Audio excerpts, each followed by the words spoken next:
Hi there, and welcome to the ATS podcast with me, Will Brown, and John Soulsby, where we break down chunks of health and fitness information into bite sized pieces, remove a bunch of the noise, and just leave what's relevant.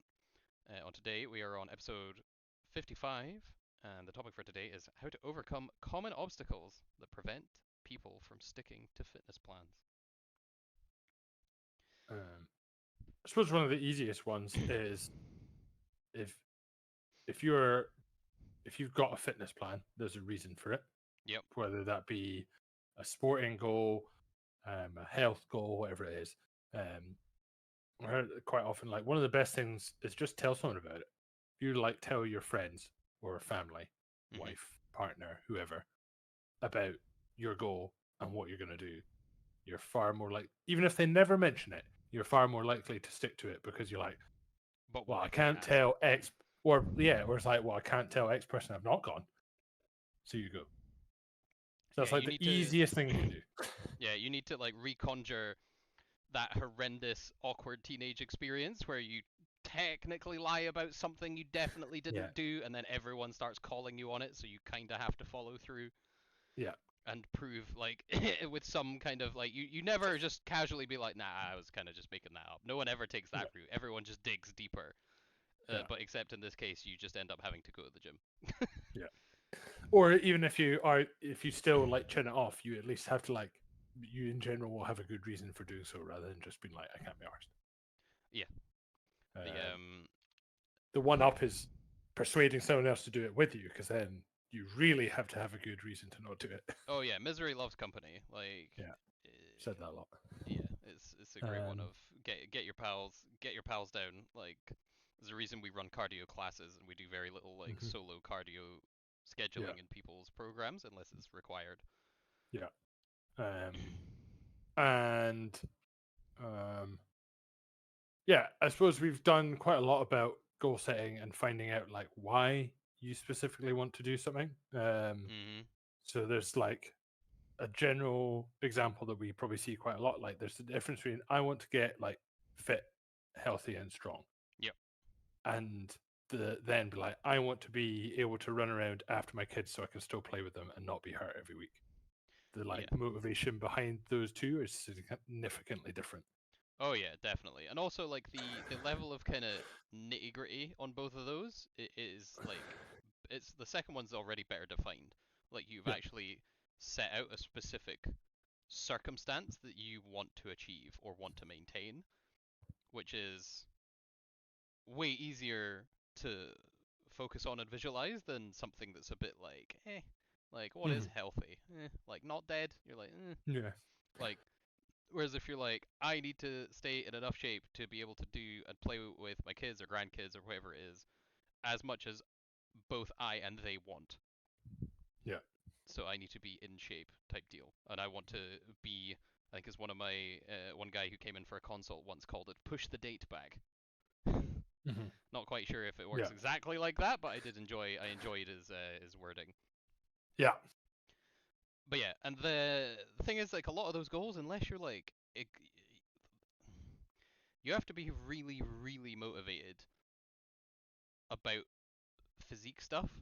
Like this is me like might be getting a little prickly for some people, but like unfortunately that's kind of how it has to be sometimes. But like a lot of the time, it takes a good amount of really bad feels for you to actually do anything about it. Like Yeah. super classic example in a different scenario is people complaining about literally anything. Like the features on new Android phone or like their boss at work or whatever. There are places where you can, or even closer to home, like people who complain about their food in a restaurant and don't do anything about it. Like Yeah. like I personally don't know anyone like that, but like people I know people like that, and I'm like, Mhm. but they want you to have a good time. Like they don't want to serve you bad food. Like they really want you to enjoy food. So if you just tell them, they will fix it. But they don't. Yeah. And it's like, yeah, you can moan about it, but like the necessary bad feel has to be of significant size for you to actually start to take action, Mhm. which can be very difficult.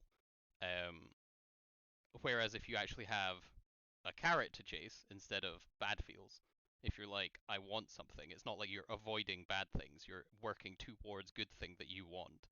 It's much more motivating to get you Yeah. to do stuff. For certain people, some people thrive off the negative feels, and then they end up carrying boats and logs. Um, Yeah, I don't know if that's technically. I mean,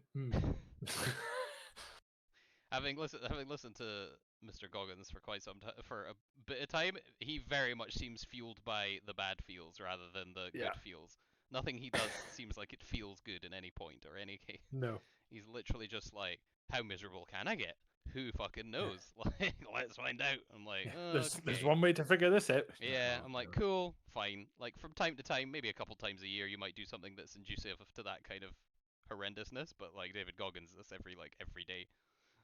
Yeah, The still takes like down phases in volume though. Man still technically deloads, yeah. whatever a deload looks like for him, which is still Oh, mental, but it'll still. be unbelievable. Yeah, So no one does just train through it all the time, you bros. Um. So yeah, overcoming common obstacles will be when you don't want to go, just go. Like if you speak to anyone who's been in the fitness game for a while, any of your friends who exercise a lot, there will be loads of times where they're like, can't be arsed. I'd rather doom scroll in bed. Just hmm make yourself go. Like that is going to look different for different people, but it might be the case of like leaving all your gym stuff packed the night before so that when you wake up tomorrow morning and you're like, I don't want to go, you can literally are like, well, everything sat there, so like, let's just go. Like pre-making your protein shake or whatever before, so you have it ready to go. You can get up, get some fluids in, get some kind of food in immediately, so you don't have to be arsed to cook a full breakfast or anything. You can just slam something down and then go work out. Stuff like that. It's a bit unique to everyone's individual circumstances, I think. yeah, But you have to find ways to trick yourself when you do not want to go. Because you won't. Like, there will be plenty of times where you're like, I would rather literally do anything else. And sometimes you might. Sometimes you might clean the bathroom because you're like, oh, well, the bathroom needs cleaned. And you're like, yes, but you're doing it instead of going to the gym. Which is yeah, why, this is how you know it's bad, because you're willingly cleaning the bathroom at like 7 in the morning. yeah. It's like you are productively procrastinating, which isn't good. Any other ones? No, I think that's it. It's pretty much all comes down to, I suppose, like tricks. The trick is talk to other people about it. Yeah. And I suppose the one we've not mentioned yet, you could pay someone to do it. You can indeed pay someone to That be accountable to, so that you go to the yeah. gym, and if you don't go, So it feels bad because you're wasting yeah, money. either that's in person, Yep. or it's just someone online who will check in on you daily, weekly, monthly, whatever that you want or decide to do. But essentially, having someone else accountable to be who is professionally there to be like, did you go? Did you do these things? If Mhm. so, why not? Yep. Um, but yeah, they're the main ones.